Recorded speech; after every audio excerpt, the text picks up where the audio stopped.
এজেন্টদের সাথে, যেহেতু ইন্টারন্যাশনাল কিছু ফর্মালিটিস রয়েছে, এজেন্টদের সাথে কথা বলছে এবং সেই এজেন্টদের সাথে কথা বলেই কিন্তু আসলে আমরা নিশ্চিত করব যে আমাদের পরবর্তী কোচ কে হতে যাচ্ছে। বাট এর ভিতরে আমি যতটুকু শুনলাম যে আমরা যাকে নেওয়ার জন্য মানসিকভাবে প্রস্তুতি নিয়েছি, যে আমাদের যে কোলম্যান, তার বিষয়ে সার্বিকভাবে ইতিমধ্যে ফেডারেশন যেই সহযোগিতা চেয়েছে সেই সহযোগিতা প্রদান করার জন্য আমরা প্রস্তুত রয়েছি এবং ইতিমধ্যে সেই সম্মতি জ্ঞাপন করেছি।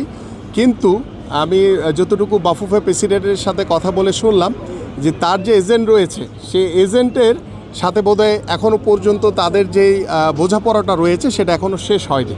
তো সেটা শেষ না হওয়া পর্যন্ত আসলে আমাদের আরেকটু অপেক্ষা করতে হবে যে আসলে কোলম্যানকে শেষ পর্যন্ত আমরা পাবো কি না। আর যদি না পাই তাহলে আমাদের সেকেন্ড যে চয়েস আছে তাকে আমরা নিশ্চিত করার জন্য ইতিমধ্যে নির্দেশনা দেওয়া রয়েছে, ইতিমধ্যে সেই বিষয়গুলো নিয়ে আলোচনা চলছে। সো আমরা চাই যে আমাদের এই পর্যায়ে বাংলাদেশের মানুষের যে এক্সপেকটেশন, আমাদের ক্রীড়া সাংবাদিক বা ফুটবল বোদ্ধারা যারা রয়েছেন, আমরা আমাদের সেই কোচ কোলম্যান কী চাই এবং সেই বিষয়ে আমার পক্ষ থেকে, আমাদের মিনিস্ট্রির পক্ষ থেকে সার্বিক সহযোগিতা প্রদানের জন্য ইতিমধ্যে সম্মতি হয়েছি।